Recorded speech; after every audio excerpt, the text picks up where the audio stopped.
selamat datang di podcast Aina Ananta. Halo, kembali lagi bersama Aina Ananta. Ini adalah podcast kedua saya setelah kemarin kita bahas tentang pekerjaan auditor. Sekali lagi ini akan ada pembahasan pekerjaan baru lagi, yang profesi baru lagi. Saya sudah kedatangan satu narasumber di sini yang akan bercerita kurang lebih di 1 jam ke depan untuk kegiatan podcast pada malam ini gitu.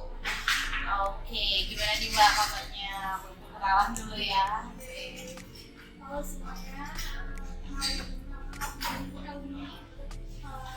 hari ini aku bekerja di salah satu perusahaan swasta.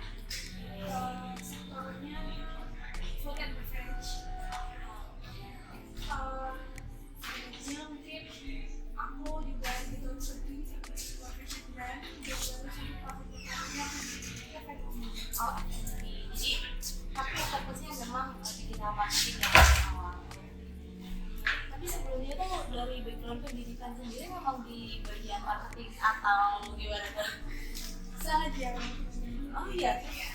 Jadi aku sekolah teknik listrik di Surabaya. Terus kalau di sana pinginnya sih ke teknik juga ya, kerjanya manufaktur dan industri. Cuma pekerjaan pertama itu malah aku ke sales dan potensial.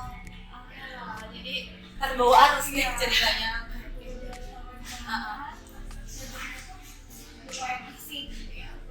Dan oke nih buat di ekspor model. Nah, kan sales potensial itu masih berkaitan ya sama marketing.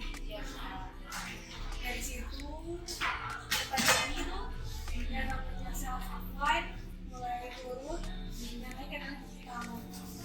Dari situ aku melihat ada peluang di digital marketing. Kira-kira belajar lah digital marketing setelah aku menjadi sales profesional.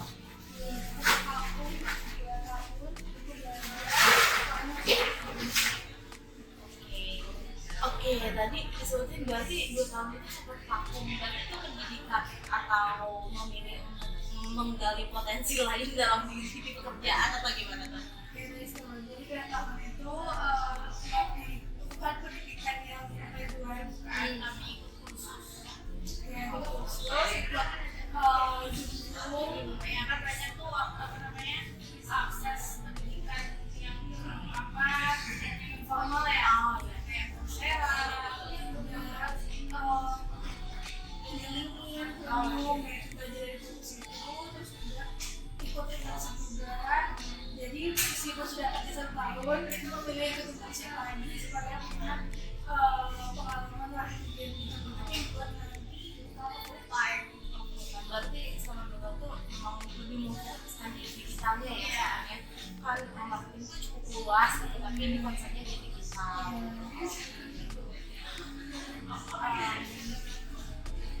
Selanjutnya itu setelah lulus di pekerjaan itu mulai mencari di digital marketingnya teman-temannya. Sejauh ini apa sih Pak pekerjaan digital marketing itu sebenarnya? Kan orang-orang mungkin awamnya kan saya juga di marketing tapi tidak di digitalnya gitu kan. Jadi awalnya tahunya tuh dia ngurusin insight doang. Kadang-kadang bilang bahwa bikin konten juga, produksi konten juga kan gimana. Jadi secara general itu digital marketing fokusnya di mana sih sebenarnya? Kalau secara general digital marketing tentu marketing yang berkaitan dengan ciri-ciri digital, mulai dari sosial media, website, terus email, ada namanya SEM, search engine marketing itu, terus juga CRM juga, karena dia CRM itu sekarang juga berkaitan dengan digital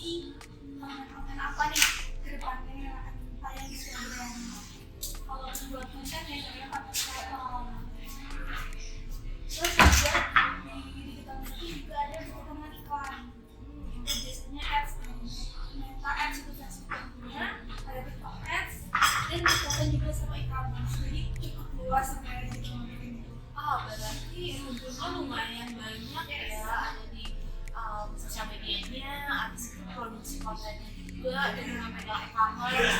Jadi di e-commerce itu jadi dia pegang penjualan atau cuma memang insight-insight aja? Ada beberapa yang sudah penjualan, ada yang dia insight dan penjualan, dan pegang iklannya sih. Iklan juga. Nah, kalau kita ngomongin marketing nih Mbak, tadi udah digital marketing sebenarnya tadi ya berarti bisa bilang digital marketing itu bagian marketingnya atau produknya dari marketing sendiri atau gimana? Marketing itu kayak bola besar. Nah, digital marketing itu di Bagiannya. Terus gimana kaitannya dengan branding? Kadang-kadang kan orang nyampein kayak branding gitu kan, bisa bingung gitu orang antara marketing dan branding apakah sama gitu. Terus dalam perannya sendiri mereka itu bagaimana sih sebenarnya gitu, apakah bisa disatukan? Karena tadi digital marketing itu ternyata sosial media spesialis masuk marketing, kadang-kadang itu ada yang kita nggak tahu bahwa itu tuh beda sendiri atau jadi bagian lainnya gitu. Terkait dengan branding sih gimana tuh? Nah, kalau untuk branding sendiri juga sebenarnya aku baru belajar ya, baru belajar di satu tahun belakangan ini. Marketing sama branding itu beda, tapi mereka bisa menjadi satu kesatuan, yang dimana mereka bisa dipisahkan. Ibarat kata, branding itu kita menanam pohon, sedangkan marketing itu mencabut hasilnya. Berarti background bawahnya ya pondasi itu branding gitu. Bukan. Menjelaskan. Jadi branding itu kita menanam pohon ini nanam bibitnya aja. Tapi bibit itu kalau nggak disiram, itu kan gak bakal tumbuh. Nah, penyiramannya itu kan. Kalau dibilang Alatnya di branding itu apa? branding bisa menghasilkan sebuah kan kita yang namanya branding sama marketing ini pasti punya tujuannya dalam perusahaan, yaitu profit pasti kan. Proses utama ya. Profitnya kalau nggak ada profit perusahaan nggak bisa jalan. Kenapa marketing sama branding ini bedanya tuh? Nanti aku jelasin bedanya dulu ya.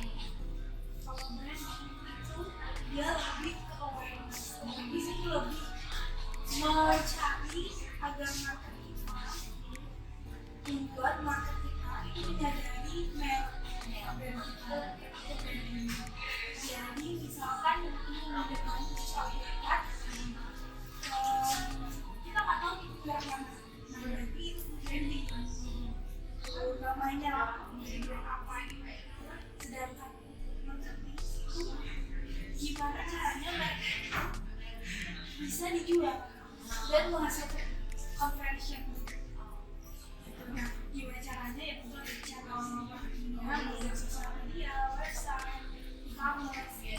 Kalau dari dia mau fokus agar Pengenalan produk ya. pengenalan merek itu tuh dikenal oleh banyak orang. Kompleks ternyata marketing dan branding. Jadi udah tahu ya teman-teman semua bedanya branding dan marketing gitu. Jadi jangan bebankan dua pekerjaan itu di satu orang. Benar sekali. Karena itu ya KPI-nya juga berbeda. KPI-nya juga berbeda, betul. Nah sekarang nih sedikit dengan kita udah ngomongin tadi tentang branding dan marketing, kita back ke Mbak Elmi di kerjaannya. Jadi di perusahaan, boleh tahu perusahaannya yang sedang dikerjakan sekarang, berarti staffnya ya? Kalau pertanyaan Tagberato. Kalau belum tahu Tagberato, kita akan cari tahu di sini. Berarti di bagian marketing di Tagberato. Boleh diinfo sedikit nggak sih sebenarnya profiling dari Tagberato seperti apa perusahaannya, terus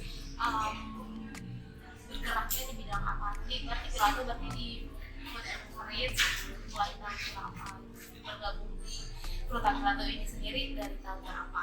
Oke, Tagberato tuh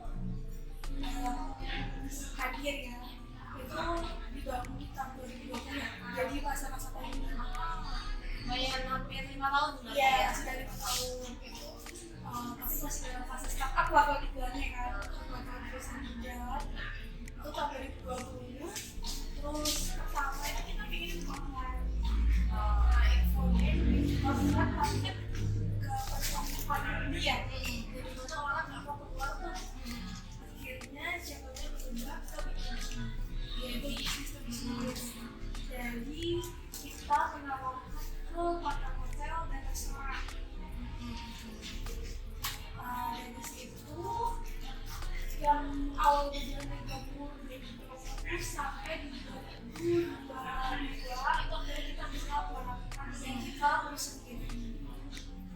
Tapi nyopet di Paro pada waktu itu sama itu keluar dari. Jadi base kita saat ini bukan hanya di Bali, tapi juga ada di Jakarta. Nah untuk fotografer sendiri dia fokusannya menjual produk gelato dan dimana desain dari Bali ya.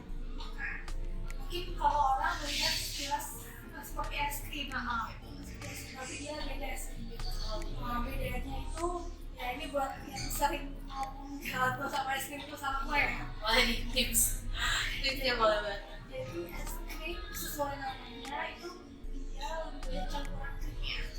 Lebih banyak campuran krimnya. Kalau gelato itu dia lebih banyak susu dan buah. Jika memang itu gelatonya dari buah.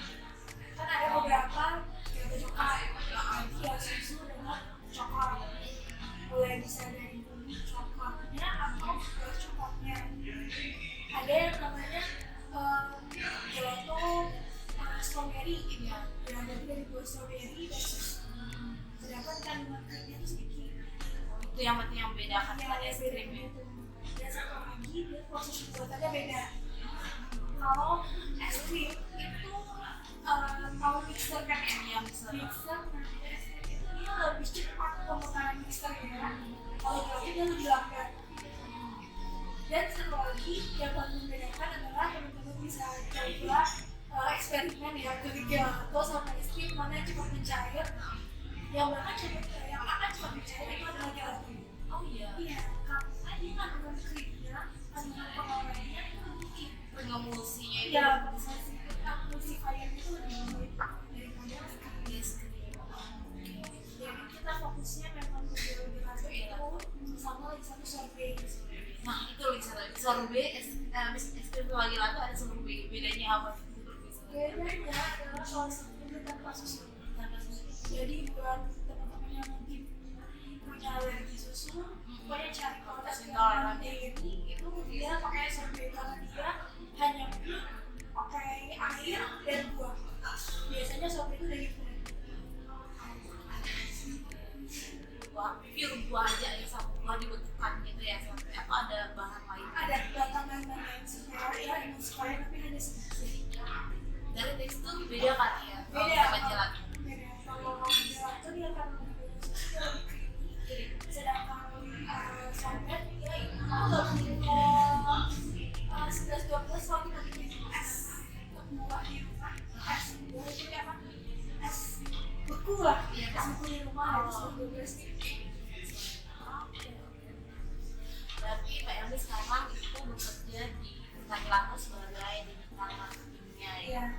Nah kalau dari digital marketingnya sendiri, bagaimana sih digital marketing Gelato dalam membentuk brandingnya Gelato selama ini? Kan dia memulai bisnisnya dari 2020, which is nggak mudah dong bertahan di kondisi pandemi itu sampai hari ini ya bertahan hingga bisa menciptakan satu merek. Ya, aku sendiri bergabung sama Gelato ini baru di tahun 2024 ya. Nah, 2024, tapi sebelumnya yang kita lakukan itu dari sebelumnya pendahuluku dan sama-sama masih Gelato itu yang pertama kita konsisten dulu di channelnya ya masih channelnya. Setelah kan di dunia digital itu yang pasti sosial media kita harus punya brand untuk konten kita. Kalau lihat Instagram Gelato tuh @gelato_. Nah, dicek ya di sini untuk mengkonfirmasi kebenaran. Iya, itu dia pure warna hijau semua. Karena kita yang brand-brandnya itu warna color biar kita main jam utama. Tujuannya apa tuh Mbak untuk kenapa memilih warna hijau, nggak pink, nggak biru dan yang lain sebagainya? Kenapa pilih warna hijau? Karena warna hijau tuh terlihat drastis. Kalau misalnya pertama melihat itu mungkin banyak dari saya yang juga sudah pakai warna hijau. Seperti Korea. Oh iya. Iya, itu kayak warna yang bisa dibilang warna yang hangat, warna yang kalau gitu bukan, tapi ini bisa jadi warna yang cerah gitu. Oh, Ada kok ininya apa filosofinya tuh ada, cuma aku agak lupa ya. iya. Informasinya agak panjang. Habis ini searching ya. Ya, kenapa warna hijau disebutkan mungkin bisa di-search. Nah itu pertama itu warna yang kedua pasti kalau selalu menampilkan di bagian kanan postingan ada warna biru. Karena apa? Karena agar orang melihat ini postingan adalah Posisi juga yang berarti di kanan, atas bawah, ya kanan atas. kanan atas. Dari kesadaran audiens kita tahu ya referensi atau orang tidak menetapkan sampai akhir Iya, scroll scroll. kalau cuma dilihat aja mungkin gambar tuh itu mereka dia atau siapa karena logo di situ karena dari situ nggak jauh-jauh ya dari merek dan logo sama misalnya adalah tagline kita punya tagline yang namanya Pasti Pistiato. Ya benar, fokus ya. Iya. Kalau orang mengenal Pilato. Iya, karena itu ada tagline bisa menjadi inspirasi dari sebuah brand kita kan ada tuh orang yang buat Pilato dengan tagline itu bukan Nestle tapi Pilato. Iya. Jadi orang juga ketika melihat tagline itu jadi bertanya ini beda ya sebelum ada dari situ lah dengan dijelaskan. Tapi filosofinya juga kita ingin orang-orang masyarakat Indonesia ini tahu bahwa Pilato itu beda dari Nestle. Dan satu lagi itu selain logo ya di bagian paling atas, di bagian kiri atas kita punya logo alam. Nah di mana logo alam ini memang dia sebagai brand Pilato pertama yang itu kita memang memposisikan diri kita menjadi Pilato yang mengangkat gaya umat muslim. Karena kan Pilato pada sekali dan biasa mengucapkan mungkin umat muslim khawatir. Jadi kita juga ini Pilato kita bisa dipakai oleh siapa aja. Oke, berarti itu juga salah satu key message-nya ya.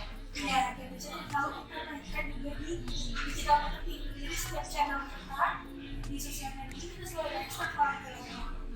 Itu dulu kita selalu melakukan di e-commerce. Jadi itu menjadi identitas brand kita untuk mengenalkan brand ini sebagai jalan halal. Memang nih tadi juga bisa di-mention ya Mbak ya, bahwa ini base-nya di Bali ya, karena itu kamarnya di Bali dan di Bintaro. Itu kan dua tempat yang secara secara area jauh ya. Saat ini memang dia itu orang Bali ya, kenapa nggak di Bali aja dulu?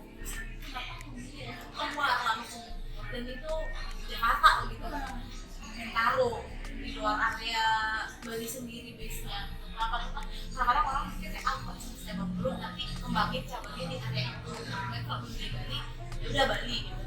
Ini nggak usah dua gitu.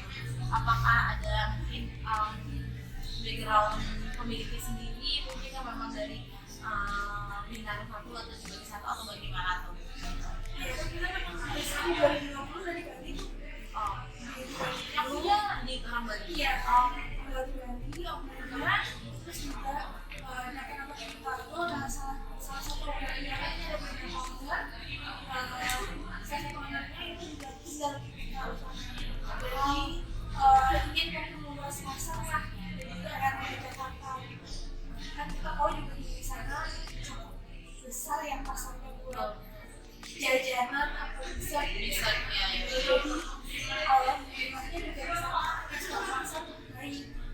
Dan sampai sekarang itu masih berlanjut, cuma udah kami taruh lagi sih tempatnya di BSD di Living Road Sumatera.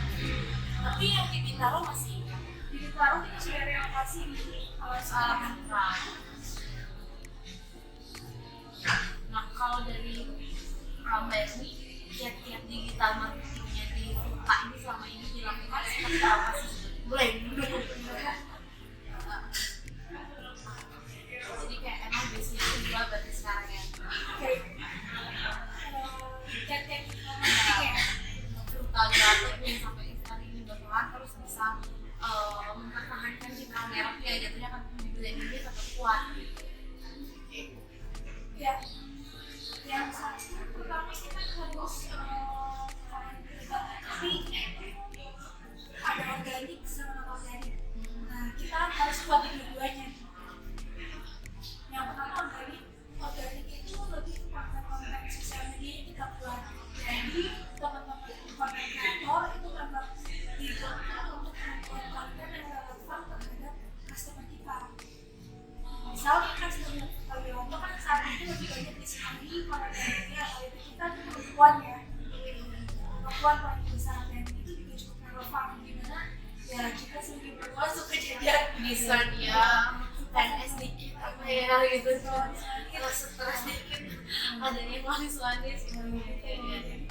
Jadi konten-konten yang kami buat bisa untuk relevan terhadap perempuan, mulai dari mungkin perempuannya dari sampai berumah tangga. Misal kalau misalnya Gen Z jangan serang bola gitu, habis ujian, habis kerja serang bola. Kalau di rumah tangga ya kita kaitkan dengan family package. Kita mungkin melakukan ini outlet demi mulai kita marketing ini. Kita buat videonya dan kita ada konten ads-nya atau iklannya. Nah, ads-nya ini kita yakin juga bulan gitu selalu ada ads karena organisasi itu kan cukup besar. Kita juga butuh posting buat orang-orang tahu kita jelasin. Dan itu juga yang dilakukan oleh brand besar sampai saat ini. Jadi kalau di TV kita brand-brand yang ekspresi itu ini mau kita masih iklan juga ya. Jadi brand kecil pun juga boleh kalah gitu dengan iklan. Nah, terus yang kedua saya juga sama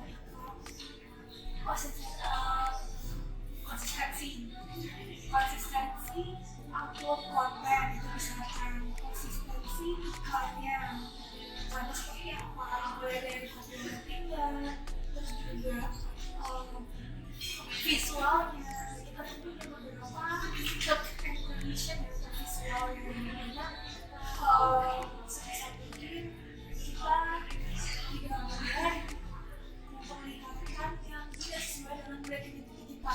Jadi kita mengatakan ya tentu kita nggak boleh berlebihan gitu. Nah itu jadi sebagian sama kesehatan kita karena namanya branding meskipun kita berusaha memberikan image ya itu juga nggak boleh bohong dong. Betul, jadi harus real life sama branding ini sama nih. Ini penting banget nih yang suka tipu di sosial media, tolong ya harus real gitu. Nah itu jadi jangan sampai dari kita awal tapi ternyata kita menjadikan konten yang tidak sesuai dengan prinsip halal.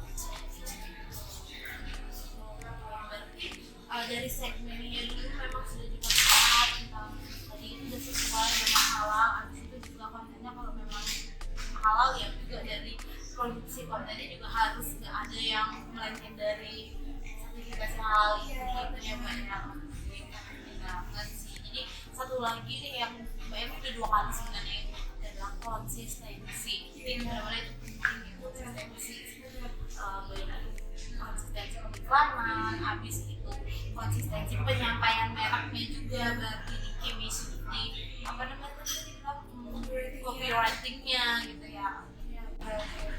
Nah, Mbak Elmi nih sebagai pelaku digital marketing, berarti sebagai power utama kan ya, sebagai orang yang menggerakkan melakukan digital marketingnya, otomatis menjadi apa ya, kunci utama keberhasilan dari digital marketing itu, karena perlu eksekusinya, habis itu juga yang melakukan analisis itu dari orangnya sendiri.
bisa memilah mana yang cocok buat brand kita. Nah jadi kita juga harus tahu nih brand kita seperti apa. Makanya itu dari individu sendiri untuk bisa mengenal brand Furtagelato ini ya waktu 6 bulan. 6 bulan lama juga ya, Mbak ya? Iya. Bulan lumayan lah ya waktu kita Itu mengenal ya, brand. itu kita mengenal dari sosial medianya aja. Kita harus coba ngobrol sama tim produksi karena tim produksi itu yang utama kan, tapi kita nggak bisa tuh memasarkan sebuah produk kalau kita nggak tahu di produk dari apa dan ngerti gimana. Jadi yang penting itu kita harus punya rasa ingin tahu dulu, rasa ingin tahu untuk mengenal produknya, karena kita nggak bisa memasarkan produk tanpa mengenalnya. Dan itu dalam produksi lalu juga aku sudah bicara juga sama tim sales, dimana kita tim sales itu lebih banyak ke B2B ya. Iya. Agar kita tahu nih customer itu maunya apa sih, pihak hotel dan restoran itu maunya gimana tuh kayak gimana. Terus juga kita berbicara dengan ahli yang berkaitan dengan finance, harga. Kita harus tahu harga bahan baku seperti apa karena kita mau ada promosi nih. Jadi tadi ini yang pertama rasa ingin tahu, komitmen itu di situ yang kedua ya berarti komitmen ini yang kedua untuk gimana caranya kita punya komitmen agar kita ini mau memasarkan sebuah produk yang ingin masyarakat beli. Lagi-lagi kita juga tentu KPI-nya pasti ada penjualan, tidak mungkin dong kita memasarkan aja tapi nggak ada penjualan, itu sama aja bohong dong ya. Terus yang ketiga prinsip tanggap itu gimana karena perubahan digital itu tiap hari selalu aja ada yang beda-beda. Kalau teman-teman lihat itu pasti konten hari ini viral, besok konten dia Viral cepet sekali, kadang-kadang jadi konten kreator tuh udah viral aja ya gitu. Selain kita juga harus bisa lihat gitu. Viral yang ini aku sesuai dengan brand kita, oh kalau masih sesuai ini udah jangan ikutin. Itu yang tadi, makanya kita harus mengenal dulu identitas brand kita, boleh kita seperti apa. Itu sih.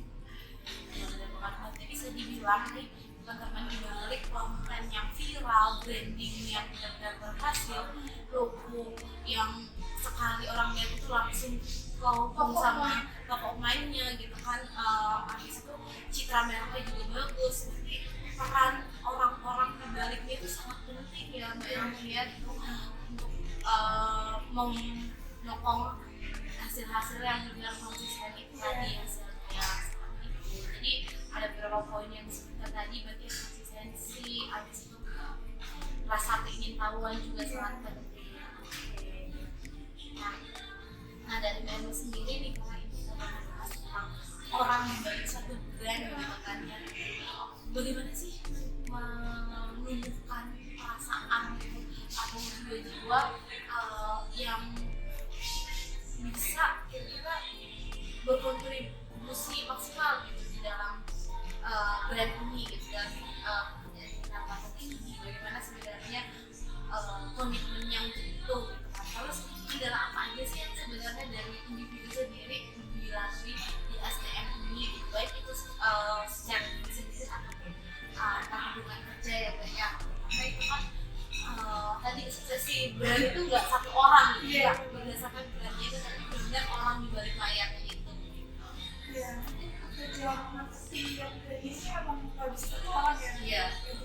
Aku juga yang nggak bekerja sendiri, kebetulan aku ada teman-temanku dari media dan dimana dia membantu aku untuk buat visual dan konten yang dimana aku hanya memberikan brief dan foto lagi. Jadi mereka mengeksekusi tulisanku menjadi sebuah video maupun gambar atau grafis. Nah untuk menyambungkan itu tadi ya, kayak saya tahu komitmen sama cerita tanggap itu ya, yang pertama sih kita sebagai ibu marketing harus, karena kita harus suka dulu sih. Iya, suka dulu. Suka dulu. Ya, untuk sebuah klien nggak cuma kita marketing, tapi kita ketika melakukan sebuah pekerjaan finance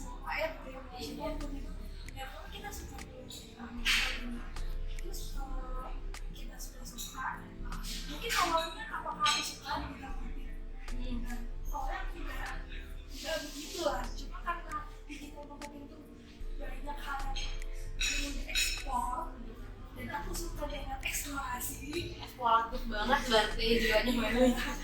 memang suka dengan hal kreatif, jadi aku merasa ini cocok dan ya rasanya pengetahuan itu muncul dengan sendirinya. Tapi mungkin untuk orang-orang yang ingin mencoba nih, kita nanti nggak tahu apa pasti punya rasa ingin belajar aja gitu. Kalau kita punya rasa ingin belajar, pasti kita punya rasa ingin tahu yang mendalam. Kalau kamu juga ya sebenarnya simpel, ketika kamu melakukan suatu pekerjaan dengan baik, hasilnya akan kembali ke kamu.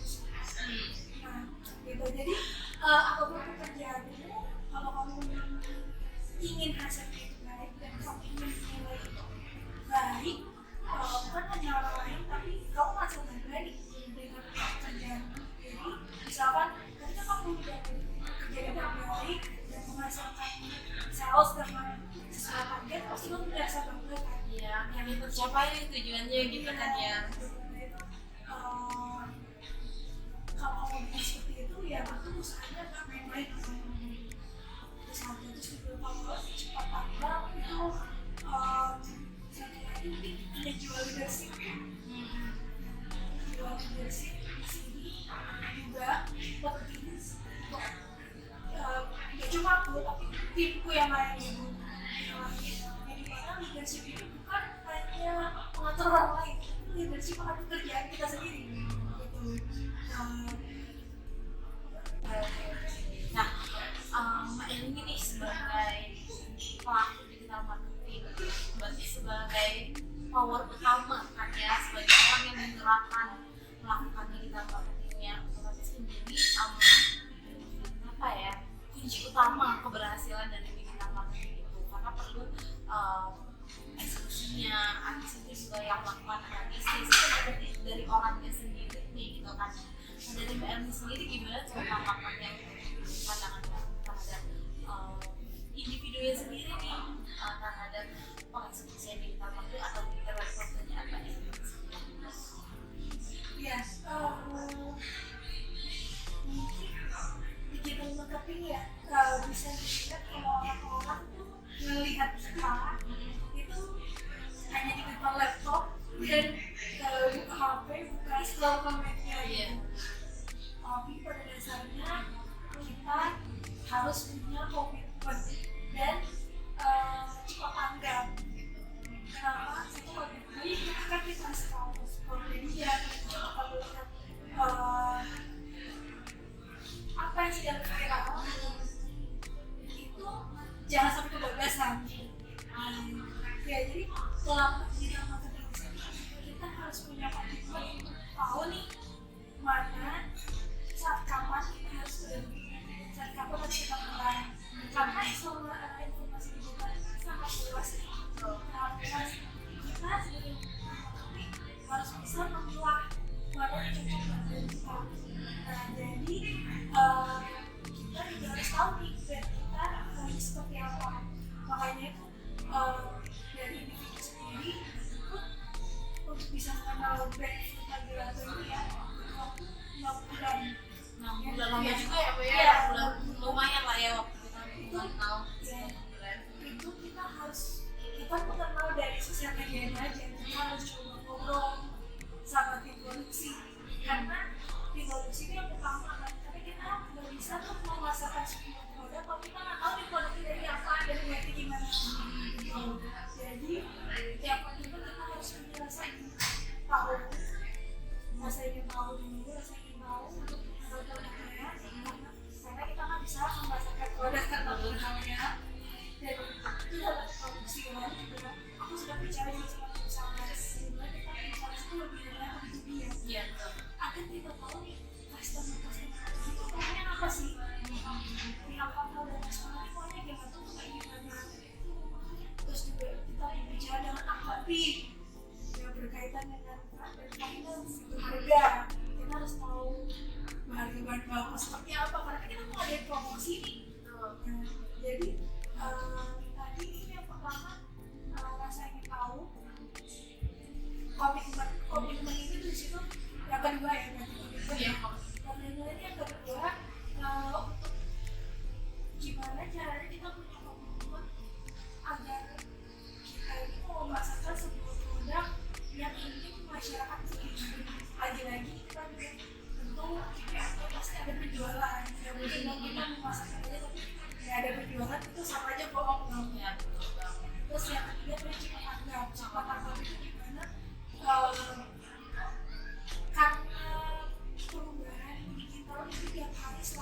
aja ada yang beda-beda.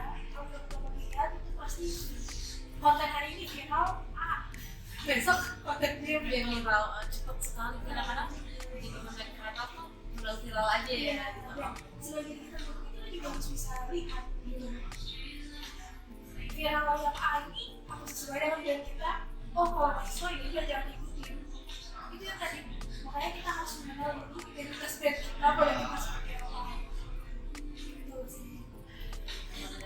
Jadi bisa dibilang nih teman-teman dibalik konten yang viral, branding yang benar-benar berhasil, logo yang sekali orang lihat itu langsung kau sama top of mind-nya gitu kan, habis itu citra merahnya juga bagus, jadi peran orang-orang dibaliknya itu sangat penting ya mbak yang melihat itu untuk menyokong hasil-hasil yang benar konsisten itu tadi hasilnya seperti itu. Jadi ada beberapa poin yang disebutkan tadi, berarti konsistensi, habis itu rasa keingintahuan juga sangat penting. Nah dari BMU sendiri nih, karena ini kita membahas tentang orang di balik suatu brand gitu kan ya, bagaimana sih menumbuhkan perasaan gitu atau jiwa-jiwa yang bisa kira-kira berkontribusi maksimal gitu di dalam brand ini gitu dan kita marketing ini, bagaimana sebenarnya komitmen yang itu gitu kan. Terus kendala apa aja sih yang sebenarnya dari individu sendiri dilalui di SDM ini gitu, baik itu secara diri sendiri ataupun tanggungan kerja ya mbak ya. Karena itu kan tadi suksesi brand itu nggak satu orang gitu ya, berdasarkan brandnya itu tapi benar orang di balik layarnya itu. Ya, kerja marketing yang dari sini emang nggak bisa satu orang ya. Iya.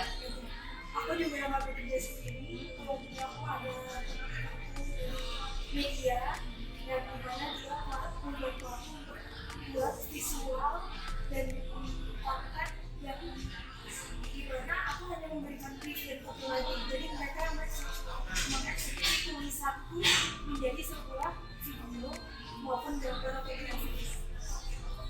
Nah untuk menentukan itu tadi ya, saya tahu komitmen tantangan itu ya, yang pertama sih kita sebagai marketing harus, karena kita harus suka dulu sih.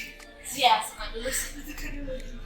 Ya, untuk seperti yang nggak cuma kita marketing, tapi kita ketika melakukan sebuah pekerjaan finance, mau AR, ya pun itu, ya pun kita suka dulu. Terus kalau kita suka, mungkin awalnya apakah aku suka di kita pikir, nah orang juga nggak begitu lah, cuma karena digital marketing itu banyak hal yang ingin dieksplor dan aku suka dengan eksplorasi. Eksploratif banget berarti jiwanya mbak itu.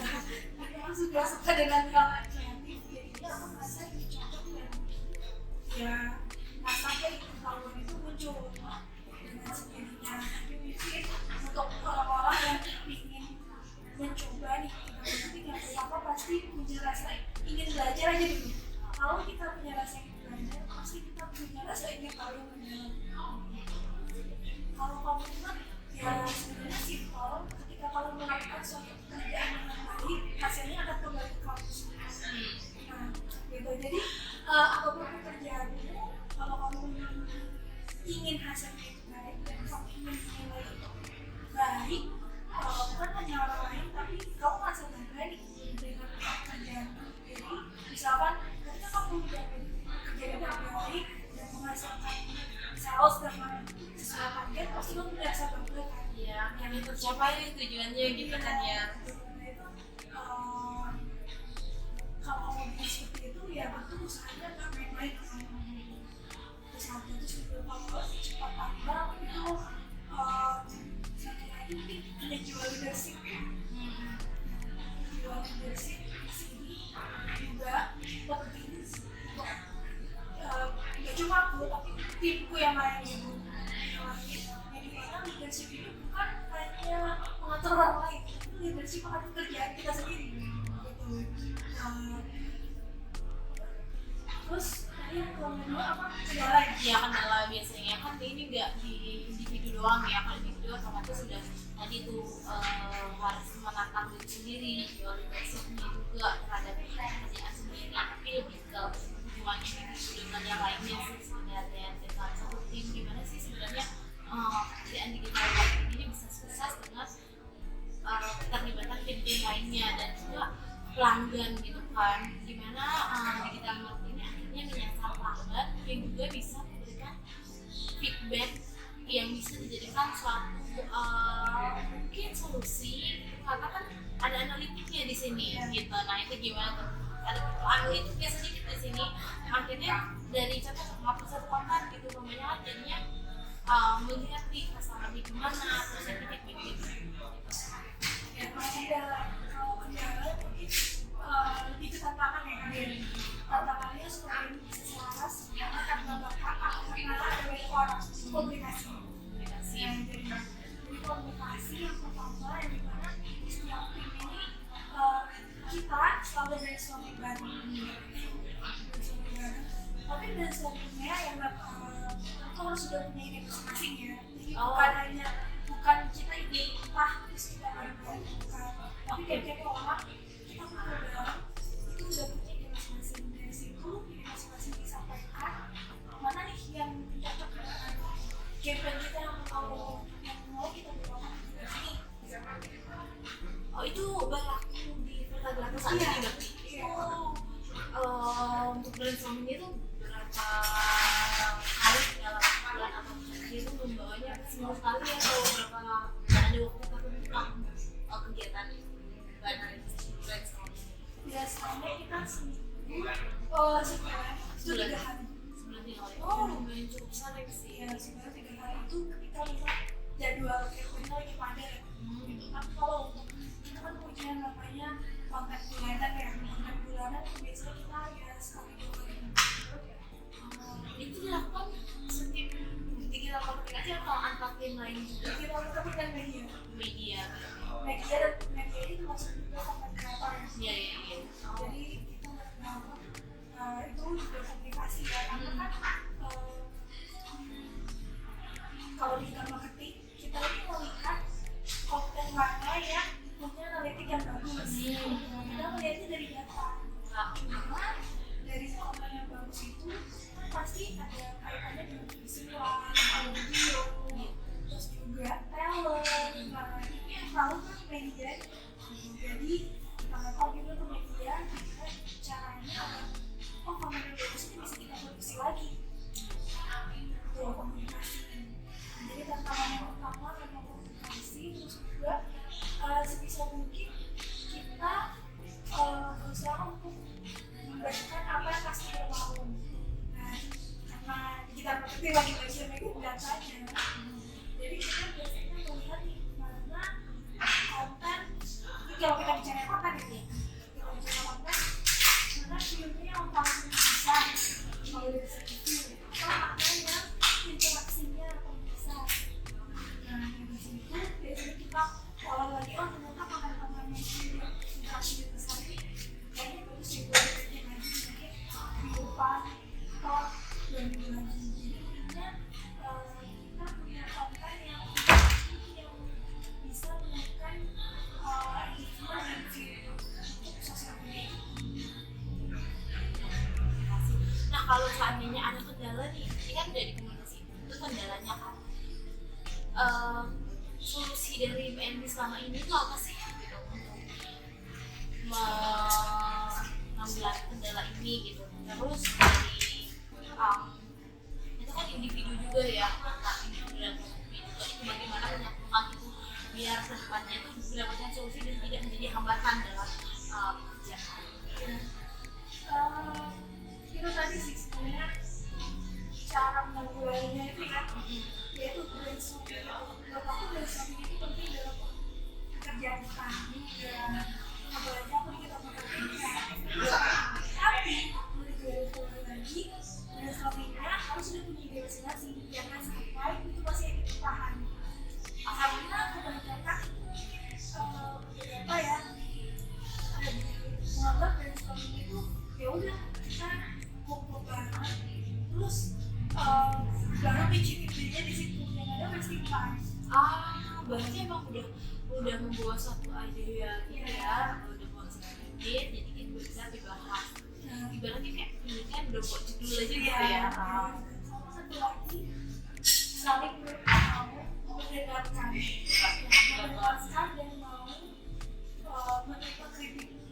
Jadi kita di Facebook itu nggak ada mungkin masalah, nggak ada benar, sama semuanya sama idenya gimana. Kan biasanya itu adalah kita yang masuk aku ya, mungkin aku merasa oh ide aku ini kayaknya bagus gitu, ego lah gitu. Nah, cara kita menanggapinya tuh ya kita berusaha mau saling mendengarkan agar kita nggak ego sama Itu kita. ibunya. Karena memang kalau misalkan masing-masing dari orang yang besok dia menampilkan mendahului egonya ya, Dia memaksakan idenya itu ya, akan selesai. Kalau banyak banget sih yang udah di sharing tentang digital marketing, terus kita juga menyampaikan tadi bahwa peran video dan vlogging juga di situ sangat penting untuk membawa suatu budaya kedepannya. Nah, ada nggak sih konten yang menurut Mbak Elmi itu tentunya ini nggak bakal viral dan tapi dibuat aja, atau nggak kayak ini pasti viral ternyata dia hoax gitu? Nggak ada nggak sih momen digital marketing kayak gitu? Terus kiat-kiatnya untuk menanggulangi hal-hal seperti itu bagaimana sebenarnya gitu? Apakah ada antisipasi terhadap konten itu? Ini kalau nggak viral berarti akan aku buat viral, gimana caranya gitu? Atau gimana? Kalau masalah viral itu sebenarnya aku yakin ya sepengalaman aku ya, itu Bisa ternyata ya makanya kita nggak bisa, jangan sampai kita buat konten itu hanya buat viralitas. kreator jangan kan berdasarkan viralitas aja, tapi benar-benar ingin sampai bertujuannya ya.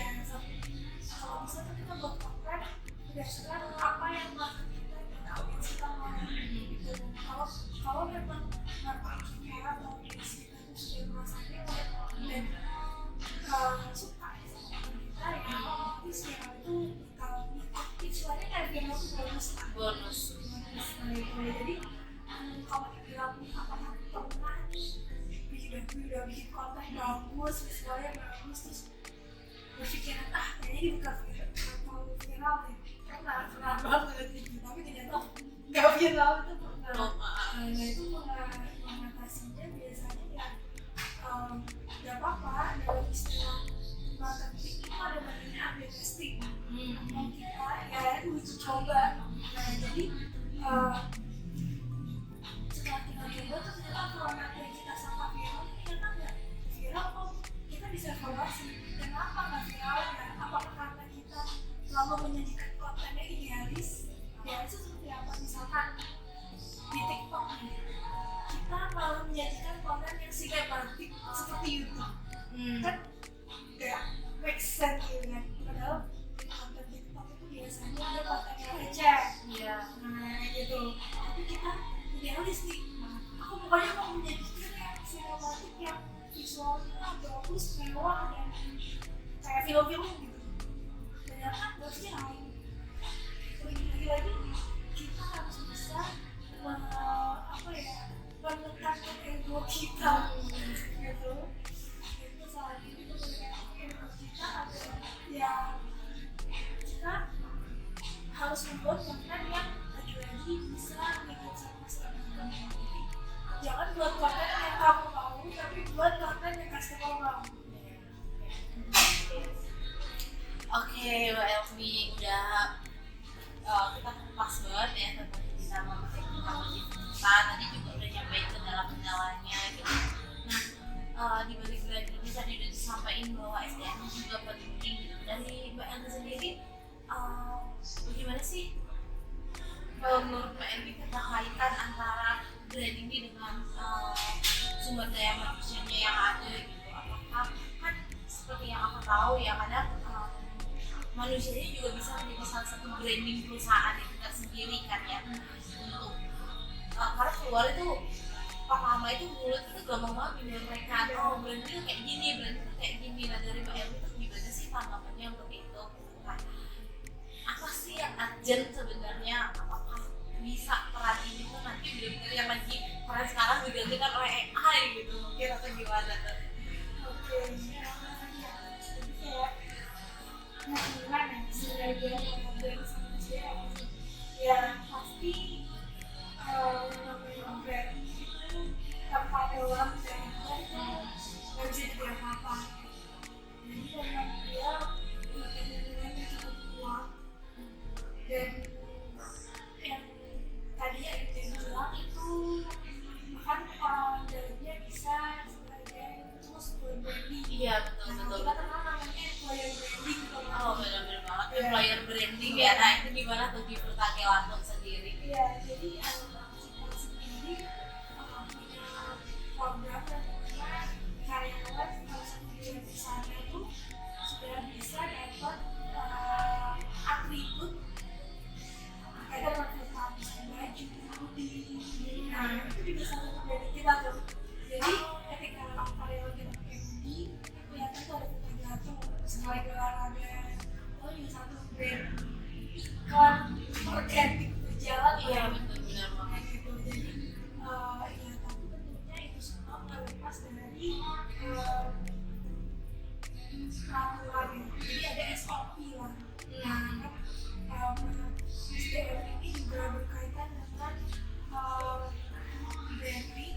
Jadi nanti ada SOP-nya. SOP-nya itu ya mungkin dari segi pekerjaannya. Jadi bagaimana agar pekerjaan ini selaras dengan tujuan perusahaan. Itu kalau dibanding sama itu ya bagaimana orang branding bisa mengenalkan mereknya itu ada SOP-nya. Jadi memang ya saling berkaitan sih. Branding nggak bisa jalan tanpa ada orang, tapi orang dia juga nggak bisa melakukan branding kalau tidak ada tools dan SOP. Nah gimana perannya? Mungkin ini akan sedikit di luar job desk kerjanya Mbak Elmi. Nah gimana sih caranya Frutake ini tetap menjaga employer branding itu agar tetap konsisten dan bisa menyampaikan branding atau marketingnya Frutake Latung gitu. Selain memang tulisnya baju tadi gitu kan, atau ada kaos dan atribut yang memang organik gitu. Tapi secara SDM-nya sendiri gimana tuh menjaga employer branding itu agar sesuai gitu, agar yang keluar dari mulutnya karyawan itu benar-benar yang bagus tentang Frutake Latung. Biasanya tuh gimana tuh? Jadi jiwa individunya ya. Yang pertama sih biasanya kita selalu ada bahasan gitu lah. Istilahnya kalau tiap pagi mungkin ada morning briefing. Morning briefing. Tapi kita nggak setiap ada morning briefing sih. Seminggu berapa kali? Kita biasanya ada tim leaders sekali. Nah di mana nanti dari leaders itu didapatkan info yang memang perusahaan ini mau akan kemana sih. Dari situ nanti dari leaders itu diimplementasikan policy-nya. Biasanya seperti itu bisa salah satu tools kita untuk bagaimana agar karyawan ini bisa bukan cuma sekedar kerja, tapi ada tujuan bersama yang mau dilakukan. Selain itu juga sendiri beberapa informasi kita belajar. Jadi kita diberi fasilitasi buat kalau mau ikut kelas itu boleh silakan. Bagus sekali sih. Ya jadi itu juga Dibayarin berarti atau yang kasih bayar? iya dibayarin. Ada kuota tertentu atau mungkin kayak ya kali ada yang sebulan tiba-tiba dimanfaatkan tuh ikut kurs yang 3 juta gitu kan, kita nggak tahu ya ada batasnya atau ada yang share-share Kalau dibatasi sih enggak, tapi memang kalau untuk khusus yang kayak jutaan gitu pasti nanti ada kontaknya sendiri. Oke. Ya mungkin di perusahaan lain juga sama Sama, betul. Jadi kita juga dibebaskan difokuskan untuk belajar yang dimana nanti juga belajar materi pembelajaran itu dibutuhkan untuk kerjaan kita sendiri maupun perusahaan. Jadi perusahaan nggak membatasi kita. Masih inline lah sama pekerjaan berarti ya. Ya, itu salah satu. Yang pengembangan perusahaan yang dilakukan oleh karyawannya itu, terus juga mungkin kita tiap minggu karena kita masih awal ya, selalu ada difasilitasi juga untuk belajar. Selain belajar yang berkaitan dengan pekerjaan, kita ada spiritual. Itu juga difasilitasi oleh perusahaan, yang dimana dengan itu juga bisa meningkatkan ya dari segi spiritual dan karyawan. Terus kalau program-program lainnya mungkin lebih ke program kita selalu ada pembicaraan dengan tim. Bicara begini di sebulan sekali, yang dimana itu untuk ya saling mendekatkan tim gitu. Bondingnya berarti. Itu juga salah satu usaha lah yang dilakukan dengan perusahaan untuk bisa membuat tim ini kompak untuk bekerja. Ini ya cukup menarik dan juga sangat mengedepankan kehidupan employer-nya gitu. Kalau di kita dewasa sendiri itu sistem kerjanya ada absensi rutin gitu atau Kita absensi by phone. Jadi kita kasih hadiah namanya itu ya udah ketika karyawan sudah sampai office itu kita langsung absen. Begitupun pulang juga sama gitu. Nah terkait misalnya kalau ada absensi gitu lembur lain sebagainya itu bagaimana tuh perhitungan jadi kalau lembur kita juga dihitung. Ada kita 3 jam. cuma 3 jam sehari berarti. Ya. Terus selain itu juga kalau cuti pasti ya. Pasti ya cuti ya. Selain itu juga kita ada di beberapa divisi itu juga ada bonus yang mencatat penjualan itu juga salah satu manfaat lah itu bisa meningkatkan kinerja. Kalau misalnya ada bonus ya dia bisa meningkatkan kinerja karyawan itu sendiri. Oke, terima kasih banyak nih Mbak Elmi sharing-sharingnya ada banyak banget dan kita bahas marketingnya terus bagaimana SDM itu ada di balik suatu brand gitu, bagaimana orang-orang di balik brandnya gitu keren banget. Mungkin ada yang mau disampaikan dulu tentang brandnya atau di sini ada promo mungkin ya boleh banget. Iya kalau ya terima kasih ya Indra udah ngajak aku ya. Jadi promo sih kita di Bali saya nggak ada. Jadi karena kita saat ini lagi fokusnya di dalam Sutraya dari sendiri living more. Kalau di Bali kita fokusnya sama teman-teman mereka. Tapi kalau mungkin boleh promosi ya. Kalau teman-teman di sini ada yang mau punya acara gitu, mungkin mau nikah sebentar lagi gitu, itu juga bisa. Kita juga punya fasilitas itu. Jadi kita punya paket wedding atau paket catering event-event yang mau ada di acaranya. Boleh banget ya menjadi salah satu pilihan seperti itu untuk di weddingnya. Berarti itu juga masuk ke wedding gitu ya, ibu-ibu juga berarti. Oke, thank you ya Mbak Elvi segmen kali ini. Jadi kita udah bahas tentang brand dan marketing. Udah tahu ya teman-teman bedanya brand sama marketing. Terus orang-orang bagaimana orang-orang itu ada di balik brand dan marketing sehingga membawa brand itu viral dan dikenal oleh masyarakat. Oke, terima kasih sekali lagi. Kebetulan nantikan lagi podcast kita setelah bisa baru ngobrol lagi